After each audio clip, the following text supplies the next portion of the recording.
Hello, hello, hello. Welcome, welcome, welcome, one and all. Yet another show. Okay. Yet another show. I'm not late, am I? I feel like I'm late.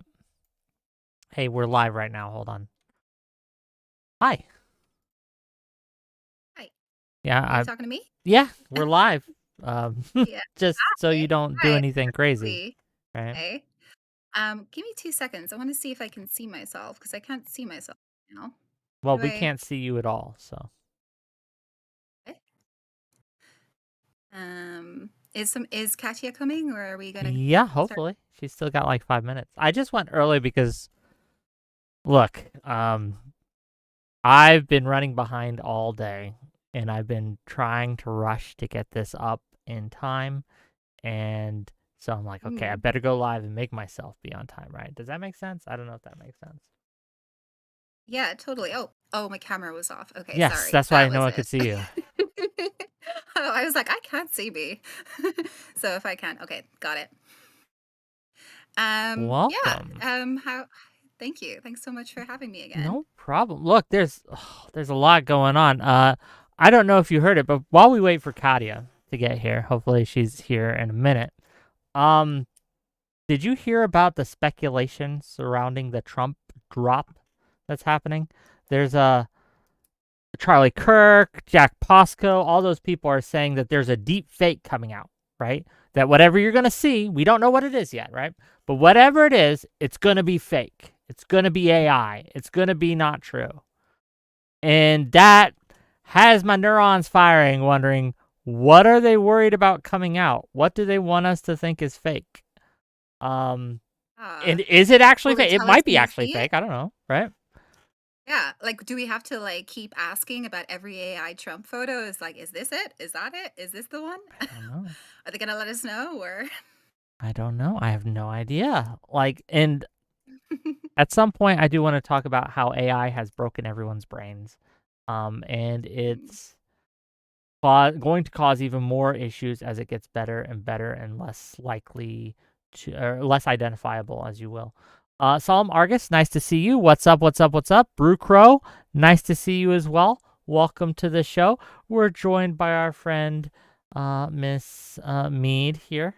And I'm not sure that's how you say it, but hopefully it is. Maeve. Maeve, Maeve. sorry, D always Mead. throws people off. Yeah, it's Yeah. the D. People are like, that must be a D, but it's a V. It's fair enough. It's one of those deep fake V's, okay? It's one of those It's a deep fake, AI V's. yeah. But we're going to be talking about quite a few things tonight. We're going to be talking about men, conscription, uh, and what duty, if any, that men owe to their country if it's invaded. Um, Maeve here can give us a much better rundown than I can with it. I'm basically right now killing time before our next guest gets here. Let me DM her. 1 second. No, I was pleasantly surprised by Obama quoting Eminem today. That was fun. I don't want to That think was about it. good. It was cringe. It was cringe. Come on. I Look. actually quite liked it. I quite enjoyed it. But maybe I'm too much of a baby millennial that I was like, yeah, you do that. I miss 2008. I miss my teenage years. Teenage I years don't under know. Obama's I don't presidency. think that.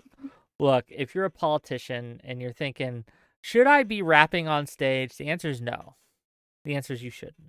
The answer is obviously yes, because it's fun. Oh, look, I'm Absolutely, not thank here to yuck you. your yum. I'm not here to yuck your yum. And honestly, if I'm he had here to be fun, entertained. by all means, right? It's just I couldn't watch it. It was just ugh.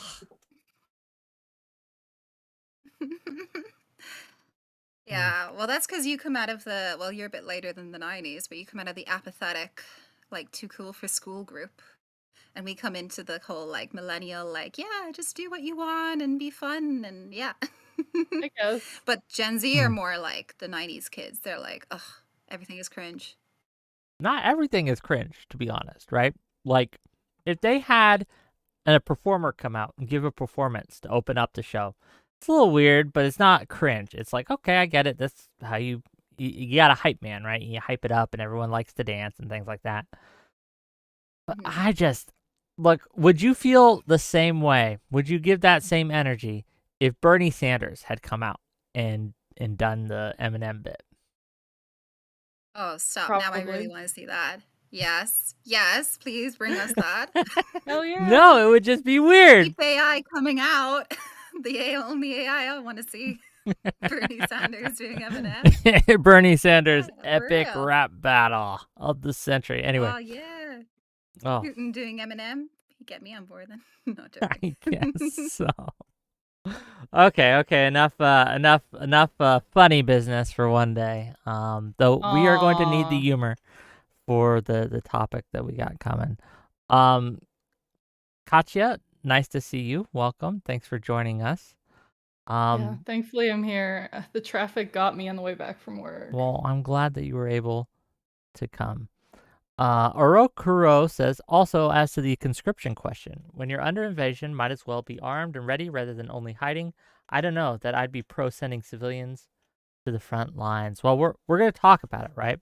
We're gonna get to it. We're gonna get through it. But I want to give the mic first to Maeve here and let Maeve introduce herself, introduce the topic as she wants to discuss it, and then we will give the mic to Katya and see who she is and what her initial thoughts are. And then we'll just get into it. And it's not going to be so much a debate as I normally do, but we're just going to have like a conversation, right? We're going to have a discussion because I think there's many sides to this, many routes we could go, and I want to hear what everyone thinks. But Maeve, there's the mic. Take it away. Let's see what you got. Thank you. Hi, everyone. I'm Maeve. I've been here a couple of times talking about masculinity and the manosphere and incels. And this kind of falls into some of the stuff that I'm interested in because we're talking about conscription, militaries, and of course, the number one usually group that is conscripted are men. Now, that's not to say this is going to be a conversation of whether we should allow women or allow, but have women as part of the draft. But it's more to say, should we even have a draft that conscripts all men? Is that even fair in its own? Because I think that today I want to talk about the implications of that, how we've seen it in history, how we've seen that played out with the World War I situation of the men who tried to avoid the draft and how they were called cowards. We saw it with the Vietnam draft. And now we're seeing people doing the same thing with the Ukrainian conflict, but also Gaza-Israel conflict. People don't realize that there are IDF soldiers who are in conscription or they are doing their military time and they actually don't want to. You know, they're just normal kids who have been pulled into this because that is the law and they are on the front lines. And I have a little quote from one of them today who couldn't handle it. So there's a lot of, there's a lot of nuance around this conversation that I want to go into today. And I guess like the easy thing is, should we have a conscription for all wars? And I think everyone might say no to that because, when we see some dictators trying to invade other countries, you may say, okay, that's a good time to not want the conscription, and we can argue against that. But what if you're the one being invaded? And I think that's a difficult question. So that's the Ukrainian situation. So yeah, that's what I'm hoping to talk about today. Yeah. We're going to get into it. Trust me. We are going to talk about all the aspects of it because it is a question, right? But before I go off on my thoughts, I want to give the mic to Katya and see what she has to say before I give my 2 cents. Go ahead. Hi, I'm Katya. My Twitter/X is Premier Katya. So check me out on there. In regards to this sort of question, my general opinion is that I think that everybody should be signed up for selective service because it allows more choice in who we're sending where and what people are doing and how many people are able to conscientiously object and how many people are able to say, no, I have young kids. No, I'm in college. No, I'm disabled. If everybody is signed up and they know what their status is and what skills people have, then, we can be less like, you gotta. Like, Vietnam was a shit show. Plenty of people were forced in there into terrible positions when they didn't want to nor need to be, which is why I only support actually drafting people if it's like a existential threat to the nation that you're in, not at all if it's like you're gonna go over there for whatever reason just cause to get some, geopolitical gains. I think that has to be volunteer only. Everybody has to want to get geopolitical gains. But I mean, in a case where it's existential threat, I think that you should have the biggest pool possible to ask people to choose from. I mean, think about, for example, there are certain people, like people who are disabled, or like men who are disabled, or men who are on certain native reservations who would otherwise be like not ever drafted, but they're in the selective service list. But they are shown as they would never be drafted. So it's like, just because you're on the list, that doesn't mean that you're going anywhere necessarily. So I think the problem with this conversation is we can all imagine, well, I think all of us can imagine a scenario where conscription would be unconscionable, tyrannical, unjust. But we could also imagine scenarios, and we don't have to imagine. I think there are scenarios playing out in the world right now. Ukraine was mentioned. I think that's a perfect example where, okay, conscription might actually be a good thing, or at least better than the alternative. Good is a weird word to use for it, right? If you are facing existential threat, right? You have a dictator coming into your country who, if they are able to control your populace, are going to repress them, kill them, massacre them. I do think that men and women, right, but we're going to talk about men mostly today, have a duty to their country to protect their neighbor, right? And that's what it is. In Ukraine especially, you have a vile, oppressive regime that has demonstrated that they will massacre people, kill them, rape them, destroy them, right? Steal babies. Like I'm not making this up. Take babies and ship them into their country to be raised by Russians, right? Yes, I think that you have a duty to stand if you can. Like again, if you're missing an arm or something, right? Or if you're missing a leg, okay, do what you can, right? But I do think that we have a duty to our country. And that's how I would phrase it. Like, do we have a duty to protect our neighbors? Yes. What are your thoughts here? Yeah, I think that's the really difficult question because what I'm kind of arguing is that as hard as it is, and I think there are some situations where you could really, really make that argument, and I think you nearly could with Ukraine, but a much easier one would be like Poland circa 1938 or 1940, where they really were being invaded very quickly, and it was very clear, and also their whole their whole army was their whole elite officer class was annihilated in one go in the Katyn Woods, and that was actually by the Russians. But you see, they were dealing with two fronts and they were dealing with people who really, really wanted to kill them. Now, I think I don't know enough about the Ukrainian situation to say if that total annihilation is the threat that they're facing, or even if in 1940s when we needed manpower more than ever, are wars these days even requiring literal manpower to do the kind of Zap Brannigan from Futurama style of, wave after like men in the front line? Or are there other means of using drones at least, or using other kind of ways to kind of ameliorate that?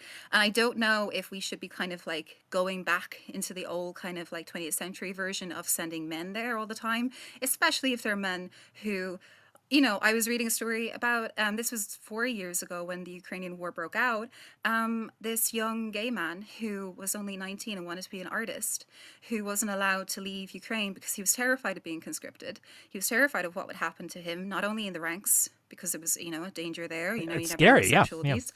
but also in the battlefield, and he also didn't want to kill anybody. Now he's a conscientious objector, but I don't think that would have worked very well for him. He wasn't allowed to leave the country, and he was terrified. And I think for people like that, there are some personalities that just can't deal with war. That doesn't mean they're necessarily cowards, but it does mean that at best, they'll die on the front lines and just be a kind of a weapon in their own bodies. Not. At worst, they'll be a liability as well. So we also have to look at the liability factor of sending men who are not mentally resilient enough to deal with war, as people who could also, potentially hurt the effort as well. So there's that kind of military logistics as well, I think, going on. Here's my response to that, and I want to hear what Katya thinks as well, right? But when it comes to like the mental resiliency to take to withstand war, if a war is bad enough, everyone breaks. Everyone's got a breaking point. No one is immune to having shell shock, post-traumatic stress disorder, or simply just breaking on the battlefield. That happens. There are, even to professional soldiers who volunteer, right? You get into a situation, and it's some of the worst stress you can imagine, right? I understand not wanting to kill anyone. And in normal times, right, in the average everyday, I don't think anyone's a coward for not wanting to join the military because they don't want to fight in foreign wars, or they don't want to kill anyone, right? Even when I was in the military, I didn't want to kill anyone. I joined to protect, right? To protect my nation, to keep others from being killed if I could. But there is a lesson you learn, is that sometimes you just have to, in order to protect, sometimes you do have to kill. You just do. If someone isn't stopping, the only language they understand is force. You have to use force. If we were at a point in time technologically where we could replace the flesh and blood troops with drones, fair, but I don't think we're there. And I think that it's going to be a long, long time before the tasks that a human soldier, a human body, are able to perform can be replicated by drones. Now, drones have changed the battlefield, and we see this in Ukraine, and we will see this going forward in other conflicts, but there are still a vast need for people. So is someone a coward for not wanting to join the military? No. But I will say, and maybe this is a hot take, that if you are in like something where you're in 1940s Poland, right, where you know what they're about to do, right, you know what they're about to do, and you've probably heard rumors of what they're going to do to certain percentage of your population, then yes, being a coward doesn't mean you're not scared. Being a coward is being scared and then letting it rule you, letting your fear rule you.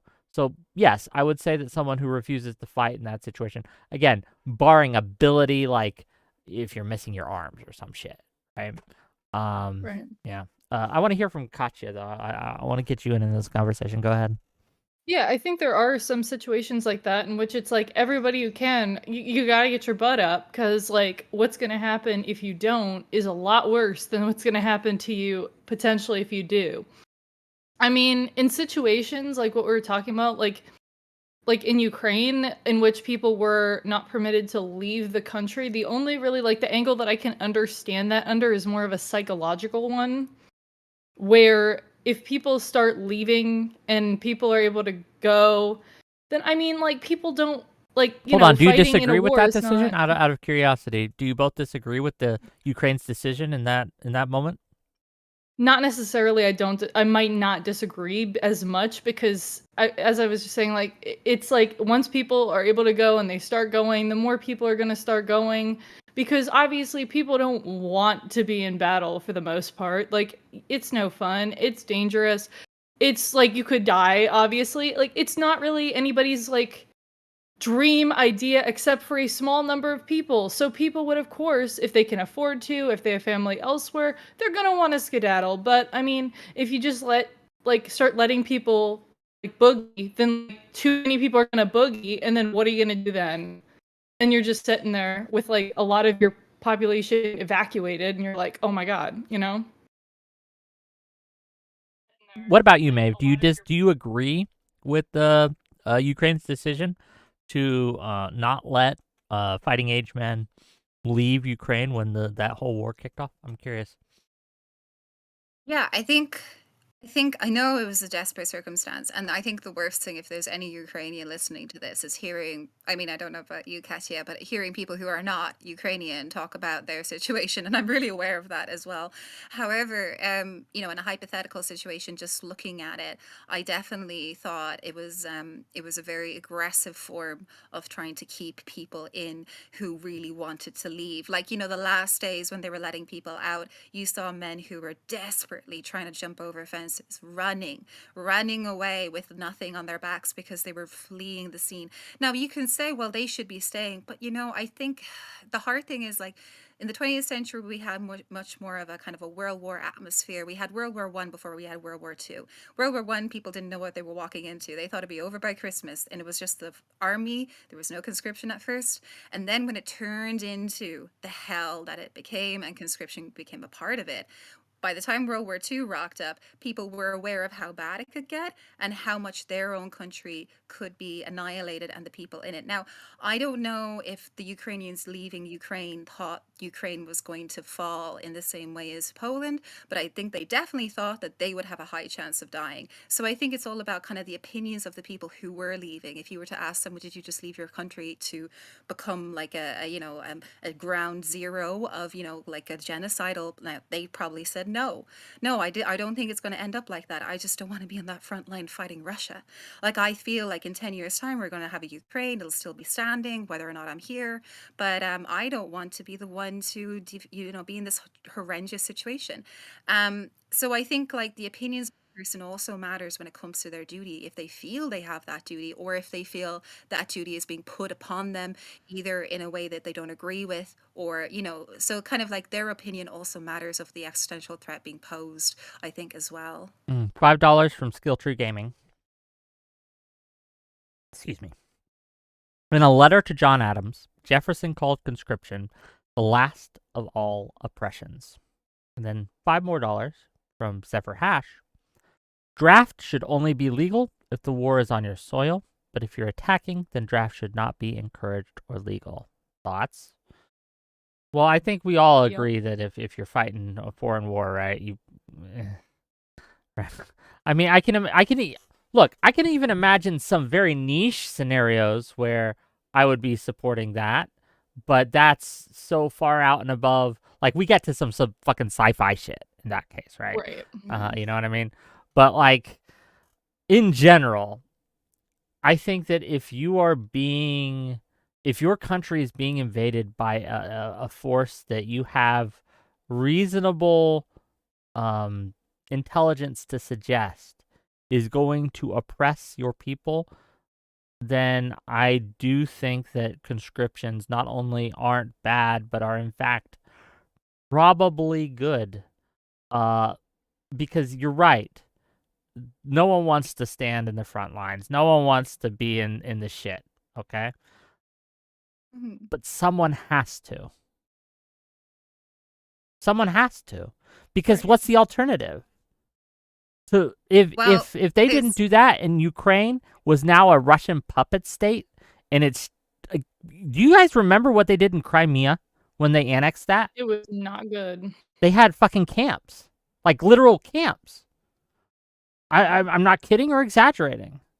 And you've seen what happened in Bucha and a lot of these other places in which Russia has conducted these like mass killings. Like, I mean, if they have control over the whole country, like who's to say what's going to happen? Yes, and if you don't take a stand against that, yes, I think you're a coward if you don't, right? I think that if that's your country and you have the means, if you're running away, yeah, I think that you're kind of cowardly for that. $5 more from Tesco Johnson. Men are only good for buying women Gucci bags and going to war.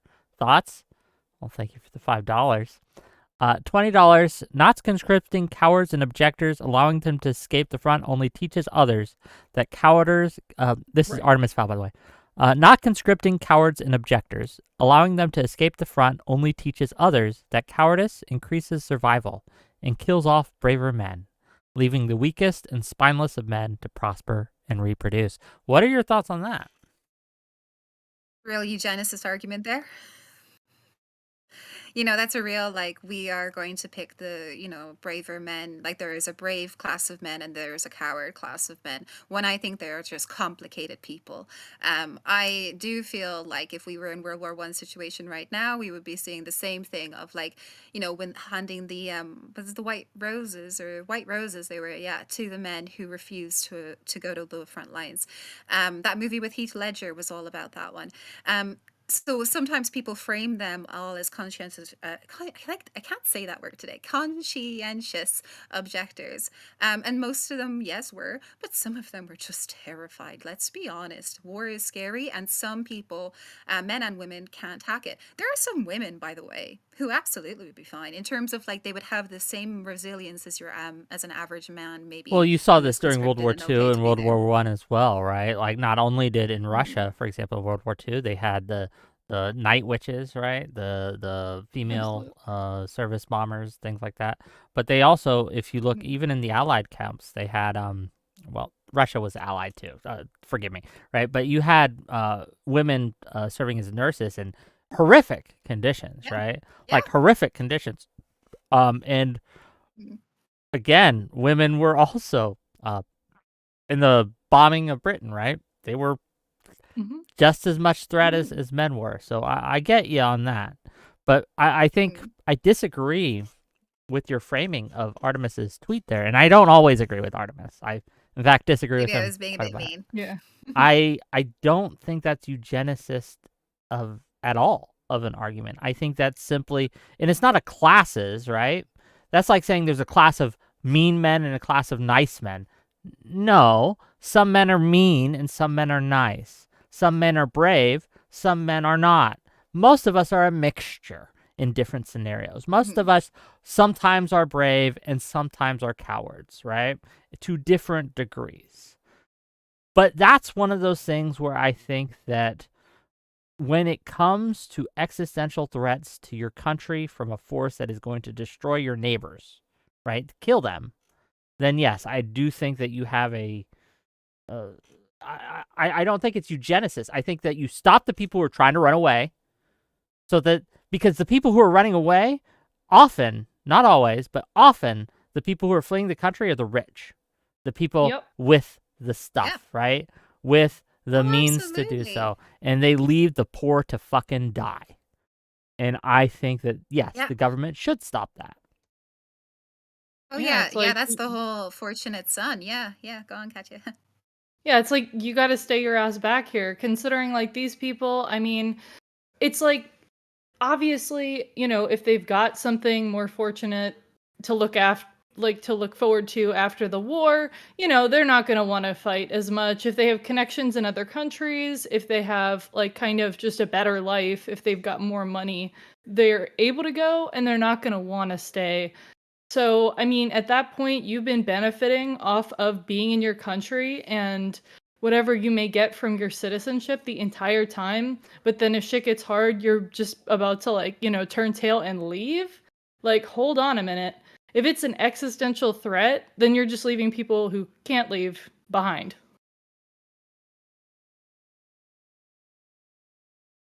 Yeah, yeah, I agree. I agree with that, but I also think that also speaks to the, like, opinion, like, in terms of, like, what I was saying before, like the duty aspect. Like, if we're seeing the same groups of people running away, as you put it, like the wealthy, the ones who can get into college, the ones who can pay for It's not college, the ones who can all use those that. people, right? Like poor people can be Of cowards too. course. Don't get me wrong, right? But it Right. does the Well, ones who I'm are thinking, successful. I was thinking about, actually, in my mind, I was thinking of the Vietnam War, and I was thinking about Trump, because he dodged the draft. and he was within that class of people who had a university degree that he leaned on, and he said, oh, I can't remember how he did it, but it was one of those routes which is not accessible to a lot of people to use. So there are a lot of people who can't find a route out and who end up there in the front line, and I think that's really unfortunate, really like disturbing. And I think that's another reason why conscription as a practice just doesn't even work. So it's like, oh well, what if we just stop everyone from leaving? Well, sorry, the politicians' sons, like the Saddam Hussein's family, are going to get out. You know, there's always going to be these people who leave, and then at the end of the day, it is the economic draft. It will be the people at the bottom who fight. So I think a volunteer force, even at the worst of times, is probably the most it's probably the best for If you equality as can well, look, I because it don't allows people to I choose. don't That's what we want, but disagree, right? That Mm, it's ideal. An all volunteer mm, force, if you can make that work, that's ideal. That's great, right? In fact, I mm. wouldn't want America, right, to start the draft up or to start conscripting people. I don't think we need to. But we're talking about places like Ukraine and like Israel, maybe, um, Yep. who again, they face existential threats all around them. Um, I don't know if they could survive with an all volunteer force. I just don't know. What does that say? What does that say about duty? Like, is it duty if you're forced, or is it duty if you feel it? Like an inspirational duty. Like for you to say, well, look, I think Israel wouldn't have an army if they didn't have a bit of conscription. That kind of speaks to people not really feeling the need to even fight in the front lines of a country that they know relies on it. Now, I actually disagree with that. I think if Israel didn't have conscription, they would have a big enough army because they have enough people very invested in the country. It's With the very Ukrainian possible. situation, Again, they I have don't know the. yeah. I don't think Ukraine would think though. At they least at the beginning. I No, think if I Ukraine yeah. don't allowed know people to with Ukraine. flee, Yeah. they just would. They wouldn't have been able to stop the initial push. Does that make sense? Yeah. I think these two Yeah. are really different situations because obviously with Ukraine, we're talking about, an invading force with a much higher population, with, much more sophisticated equipment compared to like Hamas and the supplies that they get from others. And I mean, even Russia is depleting their equipment over time, which is what is going to be the key to Ukraine winning if they are able to, which I hope to God that it is possible and then that will Well, occur. that's the big. But it That's a is big. really a different situation. Yeah. To focus on Ukraine for a moment, that's their big bottleneck right now. Is they just don't have the men. They don't have the people, and it's as the war drags on, it's becoming a bigger and a bigger problem. Okay, and it's becoming something where what do they do? Right, Poland wants to get in the war. You guys realize this, right? We are not letting them because the whole part of NATO thing and the escalation thing. But in the part of me wonders, maybe we should. Maybe we should just let Poland off the leash, temporarily take them away from NATO and Yes, yes. say and unleash them basically and say, do what you want to do, Poland. Um, I just don't Yeah, know. I think they should be granted perhaps like a temporary stay of their involvement But in NATO to be how like, do you the problem with that is we're not no gonna one's gonna do. no one's gonna no one's gonna believe Right, that, they're not right? gonna. I think it comes down to Russia's, capabilities compared to ours. And I know we don't want expanded conflict. And it's honestly really a catch-22 in this situation because like I want more than anything else for Ukraine to stay whole and to win and to be able to keep everything and gain back these territories that have been taken from them, like these oblasts. But it's really hard because it's like at the expense of what? Sometimes people go a bit crazy and they're like, oh, if we even send them more arms, all of a sudden it's going to be World War III immediately. But like, I mean, Putin kind of threatens nuclear war like it's, candy, like just throws it out there and it hasn't happened yet. So obviously the bar is a bit higher than that, but obviously there's a breaking point. Yeah, Israel. This is from $10 from Per Thompson. Israel is not a conscription army. To be clear, they have a 2-year national service with many people being in the reserves. Um, what do you think? Because there are minor differences here. But do you think that's substantively different to have like a selective service or a standing service where you have to serve for X amount of time, and then after you serve, you are in the reserves for a few more years? So in the military in the U.S., I know because this is how they do it.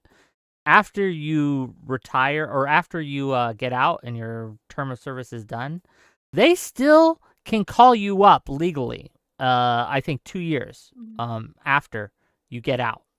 So even after you get your DD 214 and all that, they can still call you up for 2 years afterwards if they want.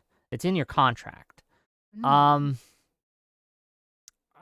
don't know if that's a bad thing. Obviously, when I was getting out in those 2 years, I was like, please no wars, please no wars, please no wars, right? But it's 8 years after? Is it? I thought it was 2. I thought my contract, because, well, are you thinking 8 years total? So you sign up for 6 and then you get 2 more, that's 8? Are you guys thinking that? Wick, are you still on the line? Can you not hear us? No, I mean, Yeah. like, are you on the line of being drafted? Oh, no. Okay. I am. If it was If it 8 was- if it years, was I 8 might years be, right? on. If it was 8 years, I So I might was be. thinking, like, you're like, oh shit. But yeah, I thought no, that it's was it's over. 2 years. I was right. It's 2 years after. I don't know. I don't know. Yeah. They were throwing me off with the 8-year thing. I was like, what? Anyway, um, Mm. but yeah, I Just think to be that. clear about Go ahead. what the comment just said about the national service. As far as I know, within all countries that have national service, you are mobilized within times of war. So if you're doing it in Korea, Greece, Russia, wherever you are, if there is a war, and Israel would be one, they are the force. So even if you are doing your 2 years, you are actually called up. Am I wrong with that? They are mobilized. I don't know for 'Cause Europe. otherwise it wouldn't make a lot of sense for I Israel can't to speak have for a 2-year anything, but mandatory. the Mhm. United States military service, right? And all I know is that after 6 years, for 2 additional years, I was in the IRR, the Individual Ready Reserve, right, where they could just call me up. And I think that that's a necessary thing for a country, right? Because, like, I think Katya said this in the beginning. I want to touch on this. The selective service, right, where all men are required to sign up just in case so that they have your information. I don't know if that's a bad thing. I think Yeah. it's actually kind of good. Now, Also, I have to step away for 1 millisecond, but I can still hear you. okay, take your time.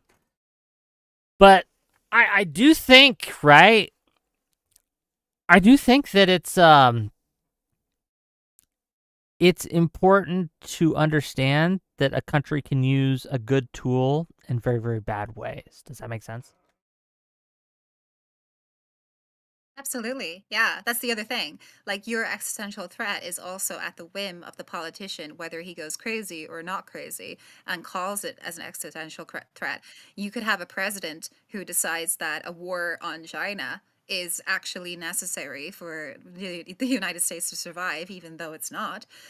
He just goes mad and wants to have a war. And then you are within that, because it's like someone has to make that call of when it is time to do the draft, if there is a draft, and making that call on what is an existential threat. And if you have the wrong government with the wrong lackeys in charge, they could call it like they did with Yeah, but that's Vietnam. true Now, for. that was a bit of a different situation, but you know what I mean. Yeah, no, that's true for almost any law you can think of. Any kind of policy that affects a lot of people you can think of can be abused. Welfare can be abused. Even like a judicial system can be abused. But we would never say, well, because the politicians can use this judicial system for evil ends, we should get rid of the judicial system. We would never say that. We would say, well, no, we just got to try to make sure that the judicial system isn't abused. We don't get rid of it entirely. I guess I'll just go back to my premise here. Is that here's the principle, I guess, behind all these things, because we could talk about individual situations all day. But the principle I apply to each is my belief that you have a duty to stand up for your neighbors, for your communities, for your brothers and sisters, right? You have a duty, if you can, to protect them. Like if I was walking down the street and I saw you being accosted, some guy accosting you, like physically, right? Hitting you or something, I would have a duty to stop him if I could, right? If there's like 20 people and I'm just going to make 2 victims, that's a different story, right? But I do think that people, if they have the ability, have a duty to step in, a duty to protect their neighbors if they see them in trouble. And when we talk about situations where there is an invading force that you know is going to, because they saw it in Crimea, they saw it in other situations where Russia is going to do to them what they did before, then yes, I think that Ukrainians have a duty to stay in the country. Not just the men, to be clear, but the women as well. I think women have a duty because, again, all war isn't just fighting on the front lines. There are plenty of roles that women can fulfill, right? Just fine without any issues that are needed, logistics, services, etc. But yeah, that's my principle.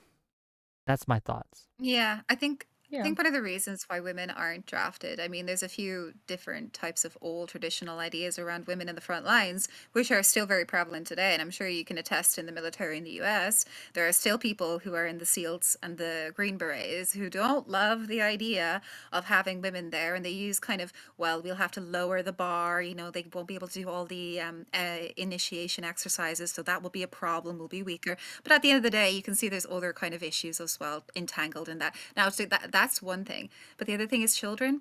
Because if you have a population that you're trying to mobilize and you're trying to get as many people as you want, you also have to be careful of the children. Someone needs to mind them. Now, whether, you know, you could say, well, the father could equally mind the children, but they always do put that onus on mothers and women. So they do see women as the caretaking force, I think. So when it comes to letting women and children out, that's why they're doing it, is to protect the children as much, you know, it's not just a protecting of women. So I think some people think, oh, well, women get a lot of protection from the state and they're like, you know, Titanic first off the boat, which was a unique enough occurrence for the Titanic. There is But it that is though, actually for right? the There is protection of that at play children. here, right? That idea is at play. And I don't necessarily know if I Yeah. disagree with that idea, right? Um Right. however, let's see. Grim Jr. says this. And oh, first of all, I'm gonna prioritize the guy who gave me money. Sorry, Grim Jr. I'll get to you in a second.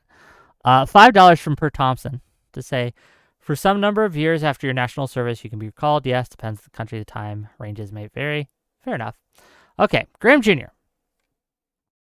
You wouldn't help if someone was being attacked by 2 people, well, 20 people is what I said, but yeah, because you would feel that you're just going to die.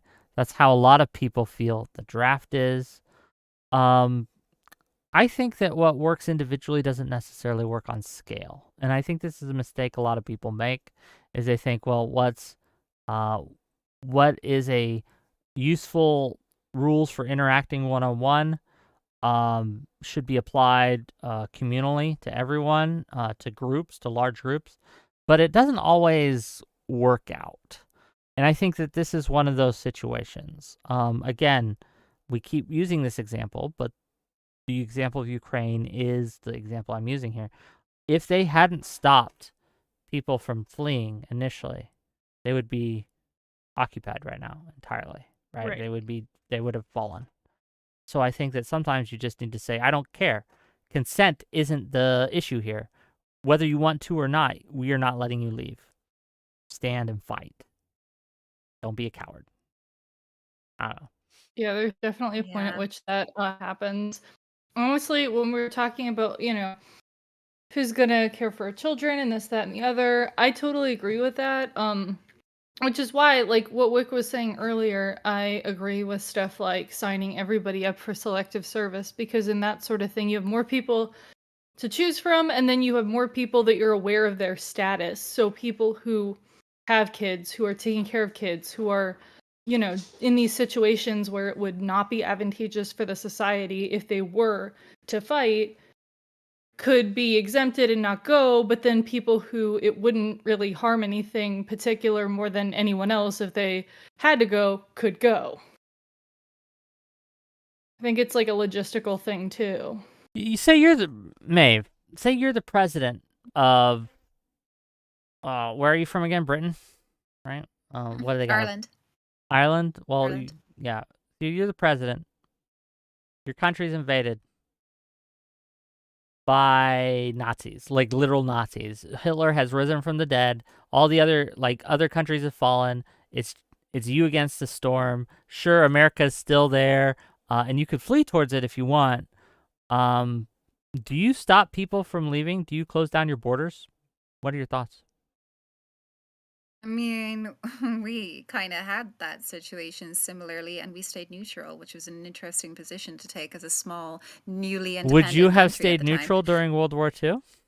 I'm asking. You was are the the best president. decision. You are the prime minister, whatever the fuck you have over there, right? I don't know. So I think I'll have to readjust the hypothesis because I suppose Irish people here will have know the history. But like if it was us being invaded as Britain was invaded, you know, I think it's an interesting one because I don't know because that I think weighing up kind of our personhood and our ideals and our desires for ourselves is kind of quite important these days, probably more so than in the past. They were a bit more kind of nationalistic in their own ways. And I think today people are a lot more kind of like citizens of the world. So they're a lot more like, I'm not really a Ukrainian. Like I'm Irish and I would, I really care about Ireland, but a lot of people, I've traveled around and I lived in different places. And I think a lot of people have this more kind of nebulous idea of citizenship that they don't feel like their home is always where they were born. And I think that's another thing. Like the Ukrainians trying to flee could have aspirations to have always have left and go to America. Ukraine was a difficult country sometimes to live in economically, whatever. They could have had a bad time there. Who knows? They may not feel that duty bound that a lot of people may feel. I think it's really interesting that we have radicalized countries that are probably really good at military kind of throwing men into the front lines who are very interested or happy to be there. We have the North Korean army now marching across Russia into Ukraine. So they're going to be a fighting force now as well. That's a radicalized country of a lot of people who are just absolutely gung-ho, kind of similar to Nazis. So I think that's a difficult beast to tangle, to fight that kind of aggression. But I don't know. I think, I still believe, I'm going to take the argument that I still believe you can have that choice to decide what you feel. And I think what you feel in your heart is probably the most important. What if I feel that I whether or not just that want to? means, What if I feel that I just want to? Hold on. Let me before I use this hypothetical. $5 from another new account. Wick, quote unquote. You have a duty to protect your neighbor's community, etc. End quote. Yeah, that didn't work out so well for Rittenhouse, did it? I think that was an entirely different situation. Rittenhouse did nothing wrong though. So, I mean, True. it is what it is. And I don't think he's in jail, is he? Nope. But I think he's fine. It still sucks that he's getting shit, right? But this whole idea of people should just be able to decide for themselves what they want. We don't let people do this all the time for quite a bit of things. If I felt that I wanted to just, I don't know, in my heart of hearts, I just don't think women are people, okay? So I want to treat them as objects, and I started treating everyone as objects. I would rightly be stopped from doing that in the extreme cases, right? They'd be like, you can't do that, even if you feel that that's what you want for your life. No, you can't do that. Again, that's a weird hypothetical, but I think the concept applies, right? Yes, individually, people may want to flee. They may have very good reasons to want to flee. No one wants to be at war. But in extremis, you need... What about the situation... Yeah, I was just going to say, like, just on that, what about the situation where your population is declining at such a rate that you're not able, like, kind of like Japan, or a country where you're not able to keep up the economic flow anymore because you just don't have enough young people being born? Your population is at real risk of just basically kind of withering away and the economic system just completely falling to shreds because of all the older people. And you wanted to make people have babies. And you said every young woman now, age 25 to 30, has to have a child in the next 5 years or they'll be imprisoned. Like, you have to for the sake of our population, for our existential threat. Our population is declining. I We think need there's a children. different And existential threat at play. I think bodily that autonomy, though, Well, you could like also the solve men that going to issue war. with you could Mm. solve that issue as well. I mean, it's another debate on like this whole situation, but technically you could absolutely solve that issue with immigration as well. Oh, yeah, yeah. So, I mean, Yeah, it's yeah. I like know if that, but somebody's like, invading you, you kind of like don't have another option. Like, where are you gonna like? What are you gonna do? You know? Well, no, the hypothetical is because we kind have of, to yeah. and the hypothetical is because if a country was invaded and you could just bring in another army from another country, everyone would, right? That would solve the problem, right? Mhm. So we're assuming that that's for whatever reason not an answer. So I'm going to take your hypothetical in that light and assume that we can't just import people and that humanity is going to go extinct if we don't do Or something one like this. country. Maybe just one country, not the whole Wait, world. would you Oh, change your there might mind if it be. was humanity? Do you think if it was you were Uh, the last bastion of humanity and you were literally going to go extinct unless you do this, then would you be okay yeah, with it? I mean, I think that's a definite, like, that's a species problem there. So That's a you'd be okay with that species in that or case. species. You'd I be think okay with species, forcefully yes. impregnating women from years 25 to 30 if the alternative was Species. species extinction. Okay. Fair Yeah, enough. and I'd All right. also be okay with conscription of men if aliens came. Fair. Species. Yeah. Because I And I do feel feel like the if species. Yeah. right, if that were to happen as well, how it were implemented would really depend. Like, obviously, if you're as we've said, forcibly impregnating women, that's a bit different than being like, you got 5 years, buddy boy. Like kind of at least you have the, choice of at But no, least this somewhat of what you're yeah, doing this instead of this just, this plays to the level of threat here, right? I don't think that right. Japan facing economic decline and their decline as a world player and an economic player on the world stage is the same type of threat that Ukraine is facing with, or another similar country would be facing with invasion. Um, I think that uh, not to be too weird about it, but the Putin invading Ukraine is much more akin to the aliens invading than an economic decline would be through low birth rates. The reason for that is if you have a country where again, population isn't keeping up with growth, it's going to cause some issues. You're going to bring into economic decline, and your country might cease to exist. That's true. But everyone in your country, right? They're not going to necessarily die, right? They have other options. They can leave, right? They can go elsewhere. Um, Mhm. with Russia, if they come in and they take it, first of all, they're not letting anyone leave. They're going to Really? I didn't know choose that. who they expel, right?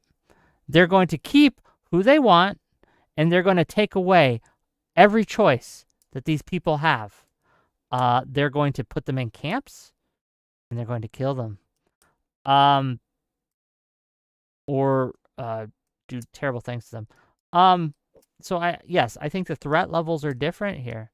I think I wouldn't be okay with taking away the bodily autonomy of a group just because of economic decline. But I would be okay if we have an invasion threat. $5 from Per Thompson. Thank you for the $5, Per Thompson. Does Maeve in general not believe in nation states? I don't know. I do. I just think that our version of nationalism has changed over especially the past 30 years. And I think the internet has a lot to do with that. I think we feel a lot more like, as I said, citizens of the world because we're more interconnected. You can have a job in America and be living in New Zealand. There's all this kind of shared, citizenship and understanding culture. Now that like a lot of people are just talking online, I just don't know if people have that kind of my homeland sense anymore. A lot of atomization as well. People are living in places, back 50 years ago, you would spend most of your life in your country. It would be very unusual for someone to leave the country unless they were forced out for economic reasons like the Irish to America. But if you were just, in France, you lived your life in France. You spoke French, you knew your village. Nowadays, you can be French and have lived in several different countries before you're 30. And that's normal. And I just don't know. I think there are people who have a very strong feeling of their homeland to a radical degree, as we're seeing with the uptick of the far right.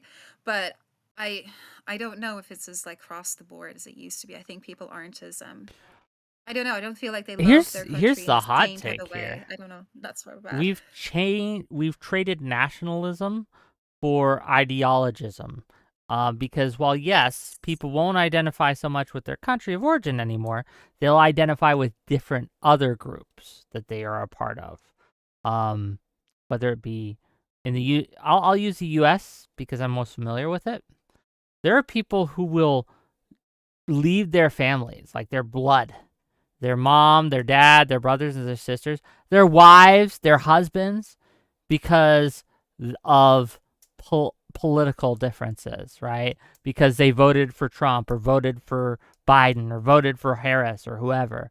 We've seen that happen, and we're seeing it happen more and more and more. So I think that PPP loan scammer says, "Are you letting on viewers for this debate?" If I know you, but no offense, PPP loan scammer. We've never talked before. That's a And trustworthy name. I trust him. I've had people come on my show to do some toss Roll. stuff in the past. And so I'm fairly careful with crazies, or not crazies, I shouldn't say that. I don't know you, right? With strangers on the internet. So there you go. But yeah, like, so I think that we are seeing the same levels of nationalism. It's just not nationalism anymore. Favorism, yeah. It's different things. Yeah. Yeah. Potentially, Yeah. but I mean, it's like I understand people may have more of like a social connection to other countries and stuff, and I understand that it might be kind of different in places like Europe that are, in general, like countries are closer together. It's easier to get from country to country. They've got the EU, you know, instead of like obviously in the US where I think a majority of people kind of stay put. A lot of people don't like change towns. A lot of people don't change states. I think it's kind of different depending on the country because a lot of these countries, such as like Japan or whatever, have, like a different national identity informed by their history, their cultural makeup, this, that, and the third. When, I mean, some places I absolutely do think that they see themselves that way, but others might be a little bit more of a traditional vision, despite there being like interior problems like ideology. That's why. Thank you for the Yeah. 5 gift subs. But anyway, continue, please. Respond. Yeah, I would agree with that. I think that's actually an interesting point there. Like I think thinking a lot about the European context and also about the fact that we have a lot of people like new arrivals from like the Middle East, from Syria after the conflict, who very much have like a homeland that is not necessarily like a double homeland. So there's a lot of people who see themselves as two things or dual citizenship or married to someone from a different country, Polish and Irish person or something like that is very common here. So that's why I'm seeing this mishmash of like, well, who would you fight for in a war of Poland versus Ireland? There's a whole like, it's an ecosystem of like not as many people being like so fervent about But their here's a hot homeland. take. Well, maybe it's not a hot take, right? But even if I was born American, I am an American citizen. If I am with my friends and I'm staying in Ukraine for a year, right? I'm off and I'm with my friends, my buddies, we're close. I have relatives there, maybe, right? I don't, right? But if I did, then I think I still have that duty, even though I'm not a citizen, Oh, even though I'm not Ukrainian. okay. I have connections to these Why? people, right? What connection? They are my neighbors. Not to get all biblical on you, but are you guys familiar with What the if you? parable of the Good Samaritan? Mhm. Yes, yeah. Are you though? Because a lot of people aren't. Let me Yeah. I am. bear with me. Bear with me. I'm to my audience, not to you, right? To my audience. Okay. So someone asked this question to Jesus in the Bible, right? Who is my neighbor? Because Jesus was always doing that.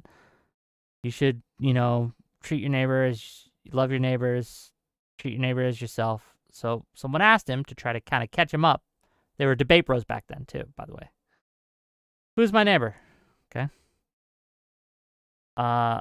So Christ gave the parable of the Good Samaritan. And the Samaritans back then were a group who was kind of hated by everyone, and no one liked them, okay?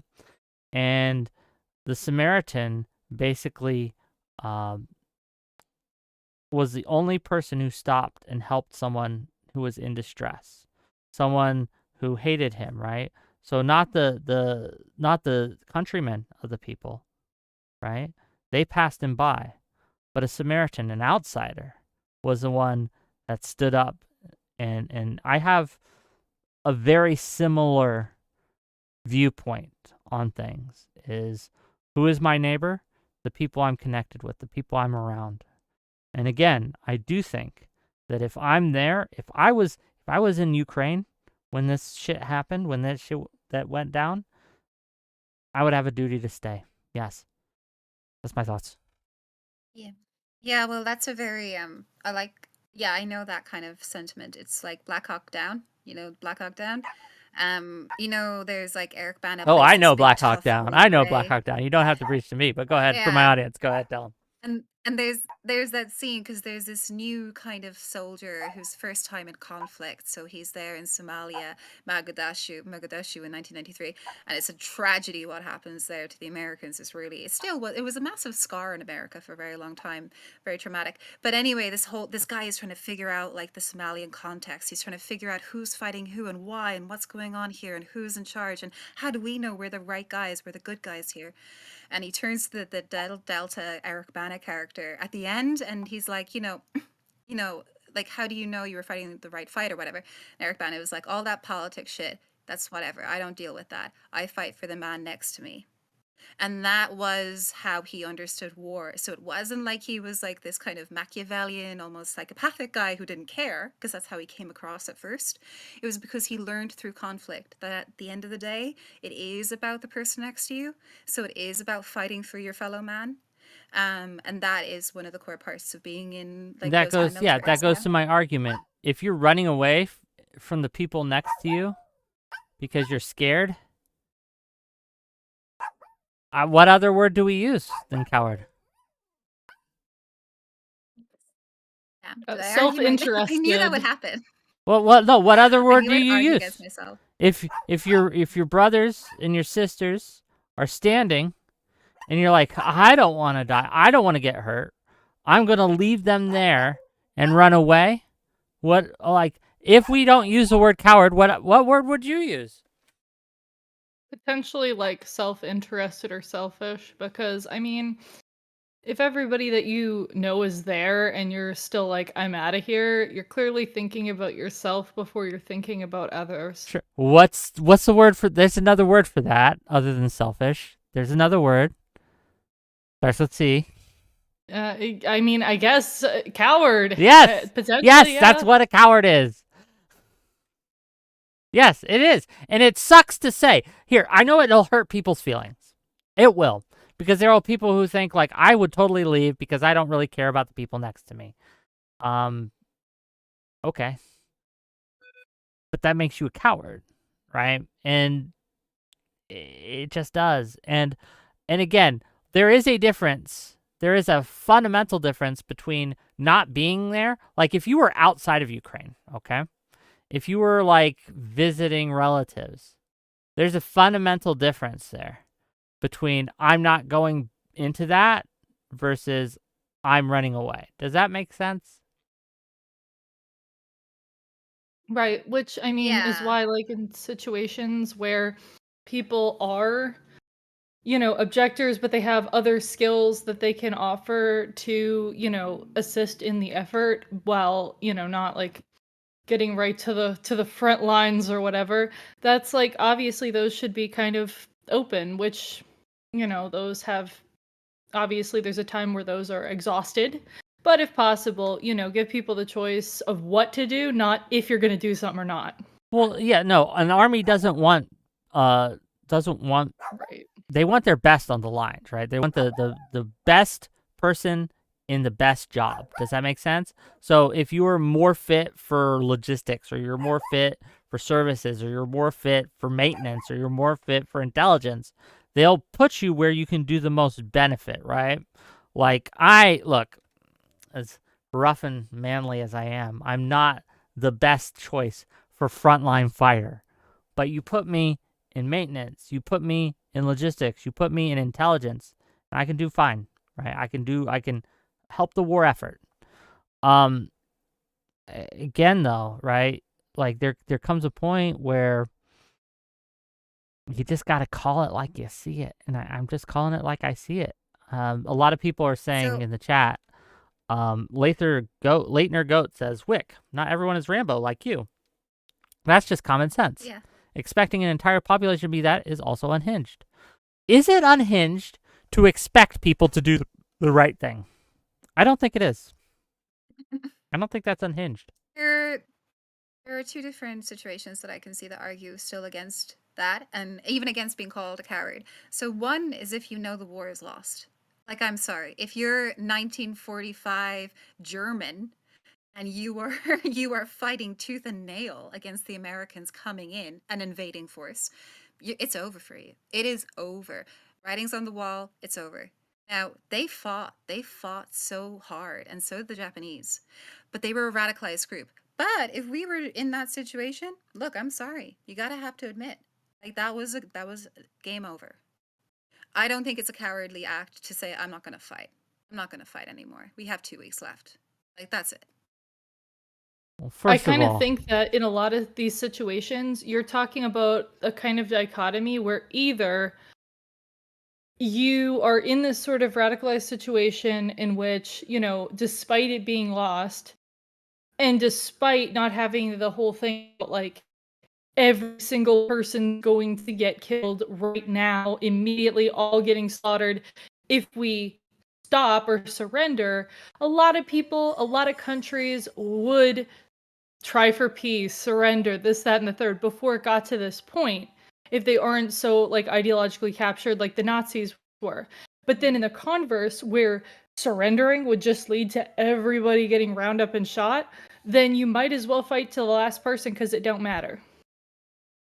Well, I mean, what happened to the Germans when the Russians came in was that a lot of people were rounded up and shot and raped, and it was pretty dire. I Right. mean, yeah. people don't like talking about it because they were the villains, but actually, you know, Berlin after the fall of Berlin was a hellscape. It was a ruin, and it was also a very dangerous place. You know, and I think like for leaving a situation like that or getting out before that happened, hell, if I was a German in 1939, I'd get out, and I don't think I'm a Right. coward for doing that, right? Look, if you know So what's happening in Germany, right, and you know what they're doing, and you decide I don't want to support this anymore, no, that's not cowardice. That's It's different. like an Like ideological if you objection. fundamentally think Russia is doing the right thing, then no, you're not a coward. There's other words for you, but coward isn't it. Bitch. Like you're retarded, you're stupid, you're True. evil, but I don't think you're a coward, right? I see. Um, Yeah, does that make interesting. sense? Like you say that's interesting, Yeah, but no, that's yes, no, if I you're in agree. I Germany agree. and you're still fighting, right, on the front lines to the death, you are brave, but you're also evil because you're supporting evil, right?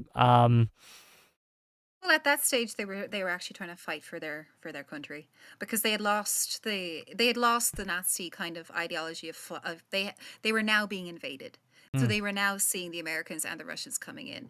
Another situation is the German invasion of Russia during that time, Operation Barbarossa, and as much men as Russia had, they were losing. They were losing for a while. And Stalingrad they conscripted and did the Zaporozhian wave after wave after wave of men who, when they tried to run away, the Russians, because they were terrified and being shot at, they were outnumbered, they were getting shot at by their generals who were waiting for them, being like cowards, off you go, goodbye. And I think They that's a had to very dissuade dangerous, it I mean, that was at a that dangerous, point. Hold up. it's a harsh one. Yeah. Yeah. $5 from Per Thompson. Why do you all think all the Nazis were all ideologically captured? Many were not happy to go to war. They were not all crazy warriors. Fair, right? Right. I think it's fair to say that, but if you are aware of what your country is doing in that case, right, then I think that you have a duty to oppose that. We also have to be honest and Yeah. say that the polling and statistics have shown that actually the vast majority of Germans were on board. Yeah. It's a sad statistic, but it is true. There was a few little white rose groups, but that was it. There wasn't much resistance. Not $5. I'm sorry. Audacity says this. People doing the right thing is a completely conditional aspect of human psychology. It's not self-executing and always apparent that someone would do the right thing all the time. Fair, right? Like, there are times when I've done the wrong thing in life. Few and far between. What? Or I try to make it few and far between. But yes, all have sinned, if you will. Okay? I get Cancelled. that. But I'm not Being here cancelled. pretending that the times I've done poorly are actually, totally justified. Boosted Avian says this. Wick, quote unquote, if you don't agree with me, you're evil, retarded, and degenerate, unquote. Spoken like a true conservative. Here's the thing. There's a thing called the truth, and If you what don't Russia agree with actually me believes. that Russia is the invading force that is massacring or trying to massacre the Ukrainians and that they are in the wrong for doing so, no, I stand by my statement. You're dumb and retarded and maybe even evil. Sorry if you don't like it. That's just true. Yeah, I feel like it's not like Yeah. well, both sides, or it's just a difference of opinion, or it's my opinion versus your opinion. Because I mean, at some point, like, we're looking at what happened here. There's an objective reality of what happened on the ground in Ukraine and the history of Ukraine and how we got up to this point. And there's like, it's not even like Israel Palestine where you could go back until 1880 and be like, well, this happened here to this side, this happened there, this happened here, this happened there. Clearly, this is a lot more cut and dry. Yeah, not every Absolutely, conflict I would is agree with that. easy. Not every situation. It's easy. It's easy to sit here and talk, right? But when you're in it, when you're in like around it, there are a lot of things that the truth isn't always clear, right? Katya, did you see? And this kind of bring this in to kind of like, I know this is off topic, but I want to talk about it. Okay, have you seen the different Twitter people, the Jack Poscos, the Charlie Kirks, all of them? They're keep saying, right, that there's this something's coming out and it's a deep fake. Something about Trump's coming out, but don't believe it because it's a deep fake. And they're all saying this, like almost on cue. How what are we thinking about that, right? Because when we talk about doing the right thing, when we talk about what is it right for our country to do X, Y, or Z, this becomes harder and harder to parse when you have things like propaganda, right? Right. Like, I'm sure the average Nazi, right? The average guy who was just in Nazi was filled with lies about what was going on. Filled with lies. And back then there was no internet, right? There was none of that. So the news you got, right, was the news you got. I think that Mhm. it's hard to judge someone for believing something that everyone around them is saying all the time. I think that, however, we are in a different situation today because we have, outside of like very censorious countries like China and things, right? Here in the West, here in America, we have a lot of access to information, but the danger coming from that is, especially with technology, how can you parse out what's real when you have just shit flooding the zone? Who was that guy? Black Insurrectionist. That was his name, Oh God, right? with the Tim He Walz thing. he Oh my basically lord. made up a story about Walls molesting a child. Did you see this, Maeve? Yeah. And he No. put together an AI video, right, where the person he molested was coming forward, but it was entirely AI. Yeah. It was AI generated. God. What do we do about that when we have?